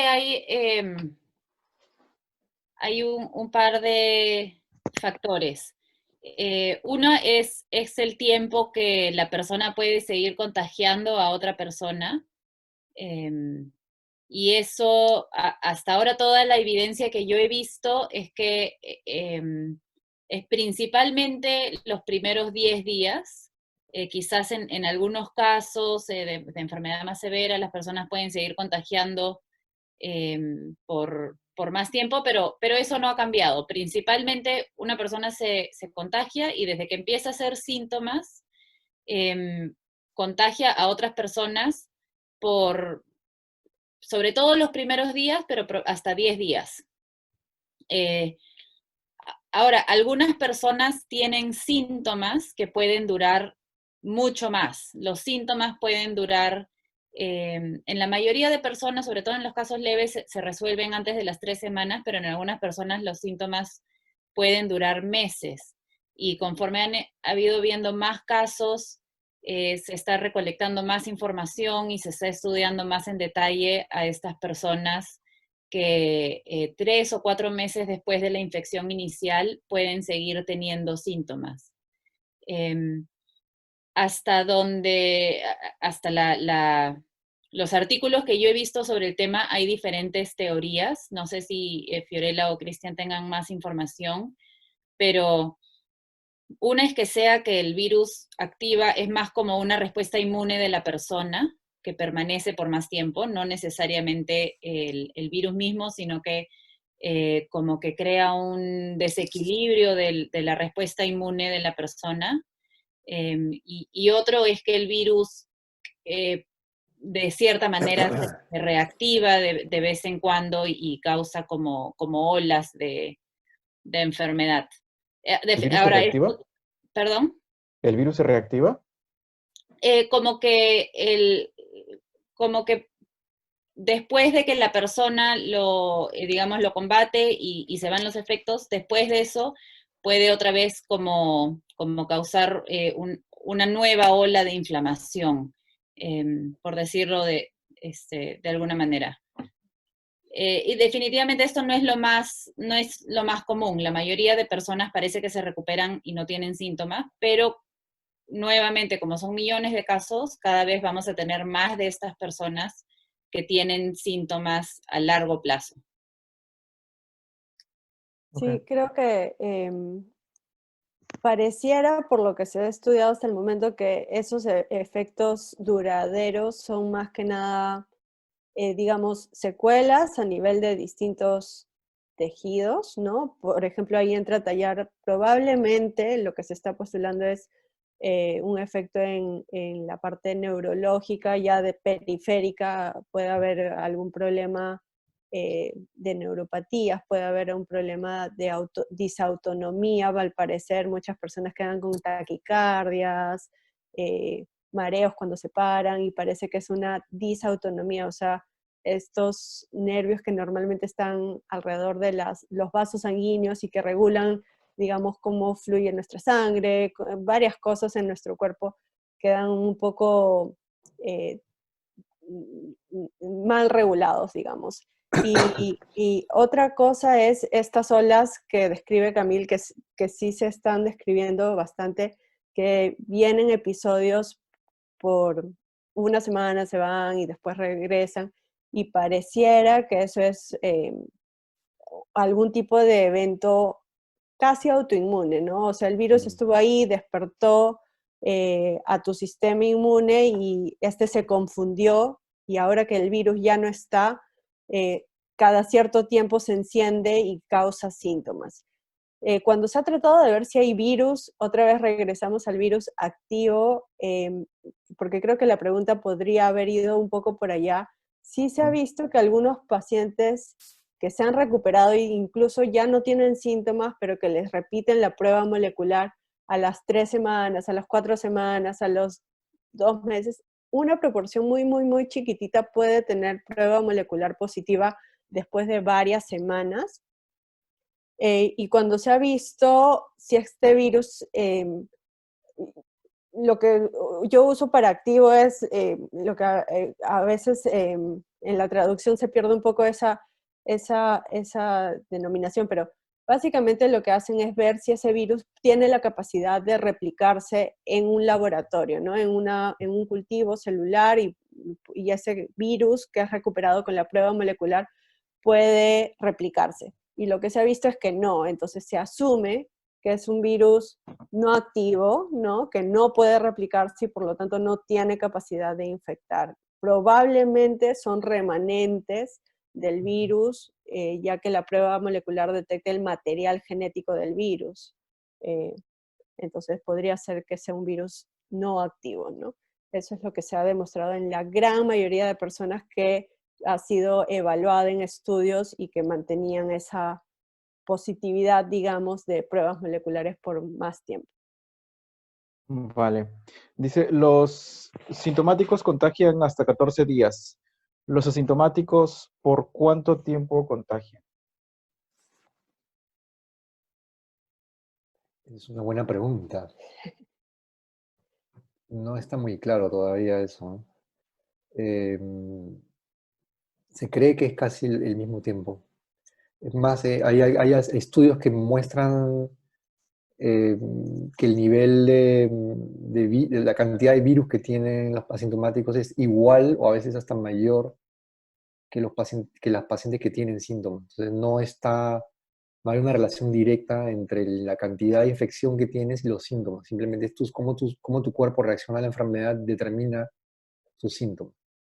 Algunos pacientes pueden tener una carga viral, o sea, un nivel de infección, una cantidad de virus en su cuerpo relativamente alta y no tienen mucha sintomatología. Y eso sí podría contagiar mucho.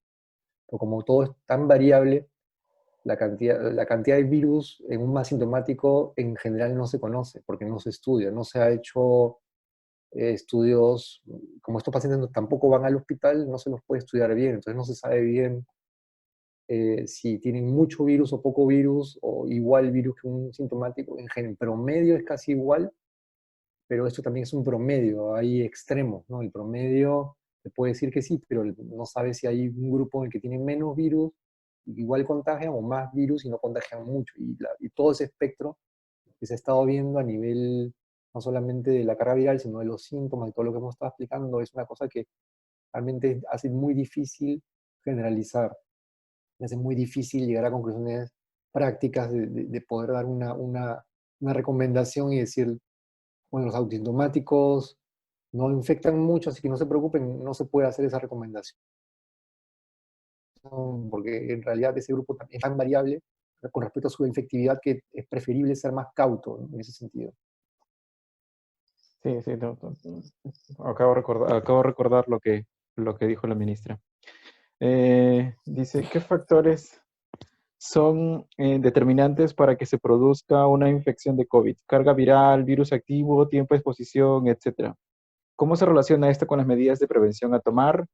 Esto podría servir para regular medidas de prevención en algunos ambientes y educar mejor a la población. Es una pregunta bastante grande. Dice, ¿qué factores son determinantes para que se produzca la infección? La carga viral, el virus activo, el tiempo de exposición, etcétera. Todos. Todos los Todos anteriores. esos. Todos. Es una mezcla, y lo difícil es cuantificarlo, ¿no? Que es lo que estamos tratando de también de transmitir, ¿no? Que no es una sola cosa la que se tiene que observar, ¿no? Y cada paciente tiene un poco más o un poco menos de cada uno de los factores y eso determina todo, su patología, su infectividad, cómo le va a ir con la enfermedad, si se va a volver, si va a ser asintomático o severo. Todo eso no depende de una sola cosa que se pueda medir fácilmente. Entonces, es algo muy complejo. Y la carga viral, evidentemente, es una de los determinantes más grandes en enfermedades infecciosas, ¿no? En este sentido, para un virus o para bacterias, la carga bacteriana, ¿no? Mientras más virus uno recibe, es más probable que desarrolle una enfermedad más grave. Por poner Pero un también, ejemplo, sí, digamos de que si entro en una sala de cuidados intensivos donde hay muchas personas enfermas y botando el virus, es mucho más probable de que me enferme en esas circunstancias a que si lo hiciera, digamos, después de que agarré un pasamanos en un bus. claro, Sí. Ok. definitivamente. Esa Muy, muy relación posiblemente. es directa, ¿no? Ujú. Y eso se vio al inicio, por ejemplo, para darte un ejemplo, en personal de salud que comenzó a atender a estos Ujú. pacientes al inicio, que no sabía bien qué tenían, y muchos de estos se enfermaron con enfermedad severa, porque veían a muchos pacientes por mucho tiempo sin nada de protección, y es más, el primer médico que dio la alarma en China murió de COVID Murió. porque estuvo atendiendo a todos estos pacientes, no usaban máscara porque no sabía probablemente a lo que se enfrentaba, y eso, la cantidad de virus que recibió, su carga viral era una cosa que nadie iba a tolerar. Entonces, Mm. todas las medidas tratan en conjunto de disminuir la probabilidad de que alguien, primero, se contagie y segundo, que el contagio lo lleve a una enfermedad severa, ¿no? El lavado de las manos, el distanciamiento y el uso de las máscaras. Todo eso se traduce en disminuir el riesgo que tiene alguien en cualquier momento, ya sea en un sitio cerrado, en un sitio abierto o en lo que esté haciendo. Y todo eso siempre hay que estar presente, estar consciente de que cualquier cosa puede ser una fuente de infección y hay que tener mucha precaución. La siguiente pregunta es, ¿cuál es la principal recomendación que pueden brindar a periodistas para cubrir la pandemia? ¿A qué le debemos poner el ojo? Uy, yo. Ah, Yo, yo quiero aprovechar que acá hay varios periodistas. Yo creo que una de las cosas, una de las lecciones que podrían tomarse, voy a decir dos, una del lado de nosotros los investigadores, científicos y otra quizás para periodistas, es que em, al menos en Perú muchas veces desde la parte periodista, de los periodistas es un poco indagar y buscar quién es el culpable. Hay un culpable. Y en este caso, todo el enfoque inicial, como decía Camil, las entrevistas que a veces dábamos, era siempre preguntando, ¿el gobierno lo está haciendo bien? ¿En qué se han equivocado? Buscando quién era el culpable, por qué no estaba funcionando tal cosa, tal otra. Y a veces ese tipo de enfoque también confunde mucho a la población y creo que en situaciones como estas, en donde todos teníamos que trabajar juntos y la población tenía que confiar en que Mm. las medidas que se daban eran por un bien común y teníamos que todos tratar de caminar en la misma dirección, el que cada día se cree alguna posibilidad de desconfianza podría ser algo dañino. Entonces creo que esa idea de tratar de siempre buscar si es que quién se equivocó, quién está mal, es algo que podría de repente en situaciones como estas reenfocarse. Y desde el punto de vista de nosotros investigadores, científicos, creo que tenemos también muchísimo camino por andar porque nuestra capacidad de comunicar ideas, de trabajar con los periodistas, de trabajar con las comunidades es todavía muy limitada. Nos falta aprender ese lenguaje para llevar información con evidencia, pero que sea amigable y que se entienda fácilmente y que, como decía Cristian, a veces por querer ser muy pegados a la evidencia, a veces no traducimos bien el mensaje o siempre dejamos todo en duda porque todavía no sabemos muchas cosas, pero otra persona sale diciendo una cosa totalmente errada, sin nada de evidencia, y como habla con mucha más seguridad, entonces ese mensaje es el que cala y los otros no. Entonces, creo que por ahí esa fue mi percepción y creo que ha mejorado muchísimo en el transcurso de estos meses y siento que ahora, por ejemplo, en los últimos meses, una buena cantidad de la comunidad de comunicadores, de periodistas, ha virado un poco ese enfoque y está trabajando mucho más en comunicar con ese efecto de quiero educar a la población, más que buscar a quién se esté equivocando. Doctora Webb. Sí, sí, completamente de acuerdo comparto las opiniones de Fiorella. Creo que es una oportunidad y creo que nos ayudaría a los médicos y a los científicos que no solo se empiece a apreciar esta respuesta o sea, la incertidumbre, se tiene que empezar a aceptar la incertidumbre en todas estas respuestas y no solo aceptarla, sino verla como algo positivo.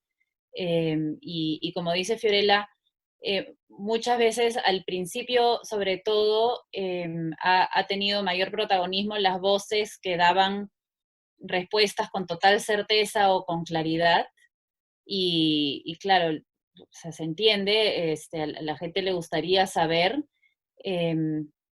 pero esta es una situación en la que nadie sabe nada con total certeza, entonces, de alguna manera, sería bueno que el público acepte y aprecie más esa respuesta de no sé y la incertidumbre y empiece a ver que las respuestas que tienen eso incluido probablemente son las más apegadas a la ciencia en este momento.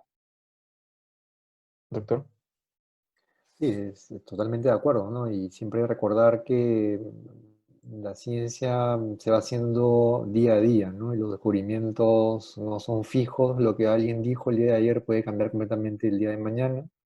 Y siempre estar consciente de que cuando un profesional de salud o un investigador te dice que no sabe, no te lo dice porque no quiere saber, te lo dice porque no hay evidencia de que eso o no hay información al respecto y justamente es la parte interesante, ¿no? Se está descubriendo muchas cosas y formar parte de eso o tratar de ayudar un poco es parte, la parte que motiva bastante a muchos de nosotros a seguir diciendo no sé, pero quiero saber más. Y esa es la parte que hay que creo que subrayar un poco en este proceso, ¿no? Porque la información científica, como digo, no es fija y el que en marzo te decía que sabía algo, realmente no sabía lo que te estaba diciendo, porque ahora, 6 meses después, aún tenemos muchas más preguntas de las que teníamos en marzo o en febrero, y esa es la situación actual, que cada día se va descubriendo algo nuevo y la incertidumbre es parte de este proceso, ¿no? Y hay que verla como una cosa positiva con respecto al descubrimiento que va a ayudar a superar este problema. Sí, ahora, con respecto a buscar culpables y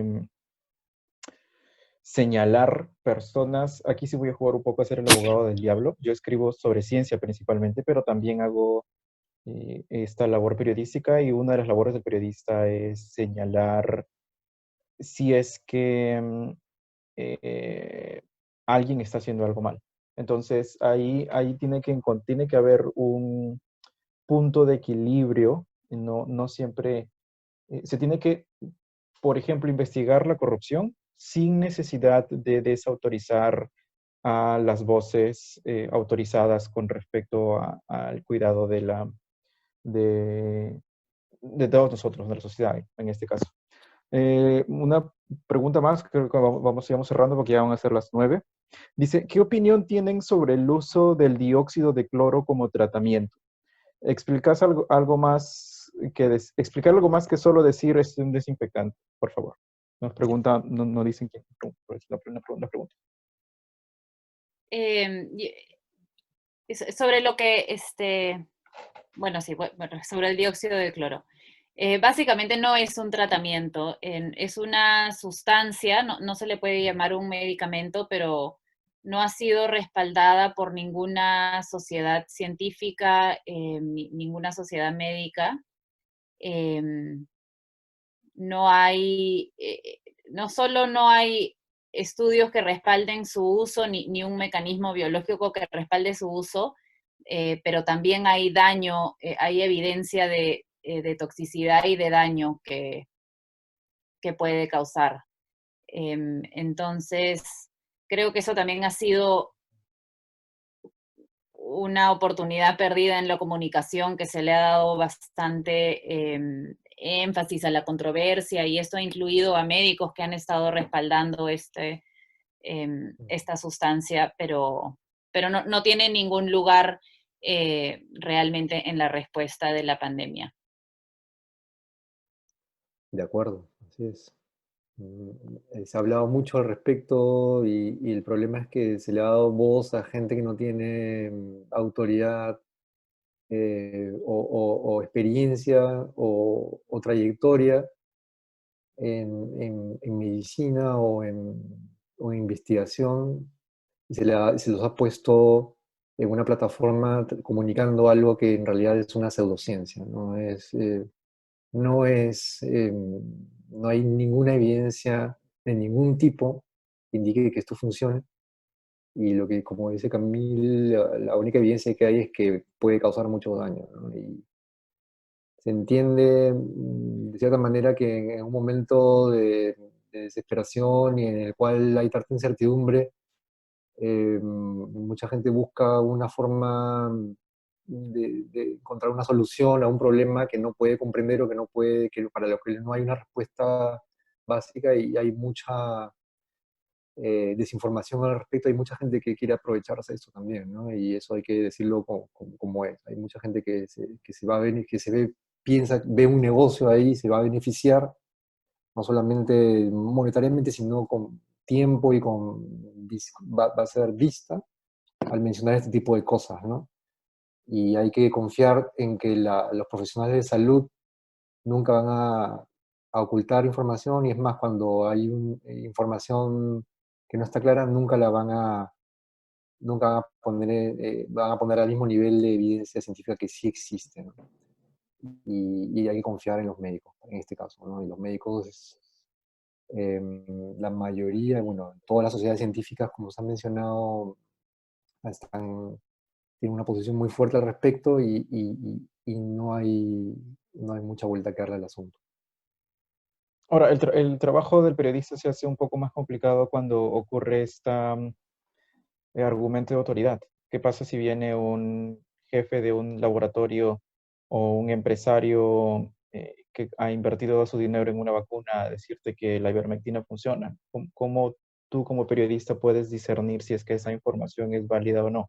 Esa discusión la vamos a seguir teniendo en los siguientes temas, en las siguientes semanas.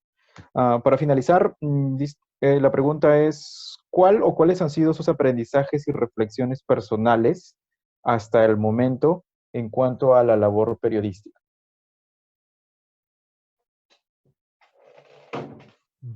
Yo creo que ustedes tienen un poder enorme y con eso viene una responsabilidad enorme.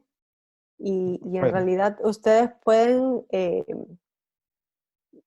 realmente pueden cambiar el curso de estos problemas, ¿no? En estos momentos nosotros necesitamos articular muy bien la respuesta en todo nivel.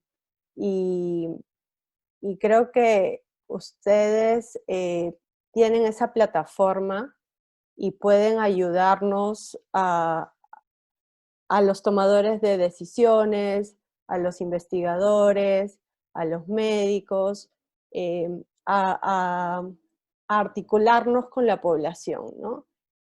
Por eso me parece tan importante que se haga este curso para que se trate de hablar en un idioma, digamos, en el que todos entendemos, ¿no? Nosotros, investigadores, tratar de hablar un idioma que sea más amigable y entendible, y ustedes, periodistas, que también conozcan un poco de estos términos que a veces se nos escapan y de repente no llegan al público, y que ustedes nos puedan ayudar también a hacer llegar eso. Creo que ese es el aprendizaje, que si nosotros aprendemos a trabajar juntos, podemos eh, ayudar muchísimo a orientar a la población, y en estos casos eso es crítico, ¿no? Es para bien de todos.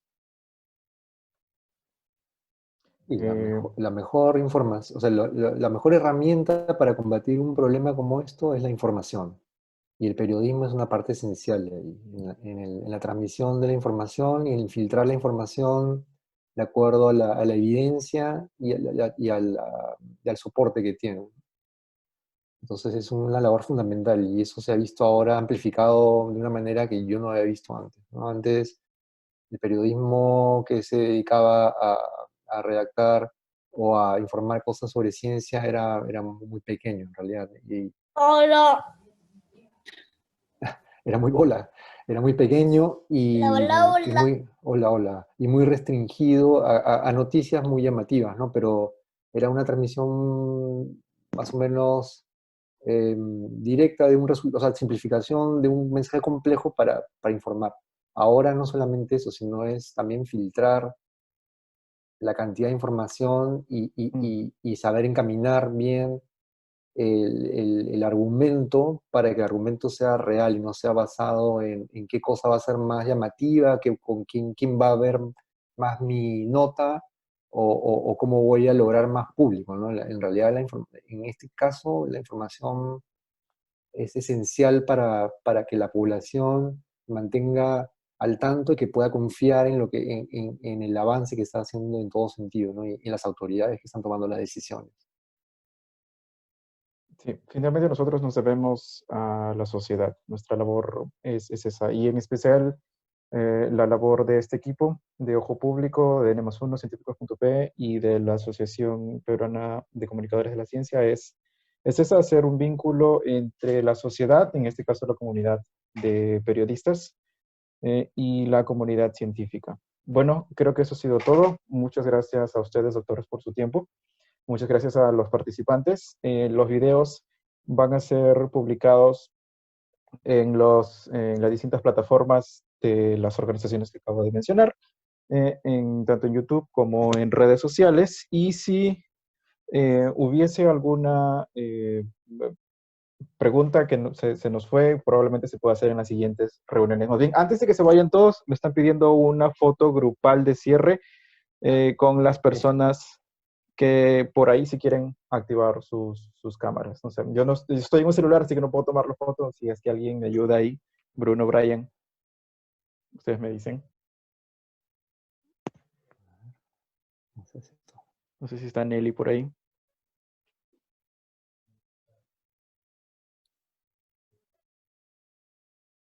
Sí, sí, Hola. aquí estoy. Yo puedo hacer también algunas fotos para nuestro archivo. Vale. Yo también estoy en la misma, vamos a ver, que todos se activen. Bueno, puede muestren su mejor sonrisa. Una, Vamos a la siguiente página.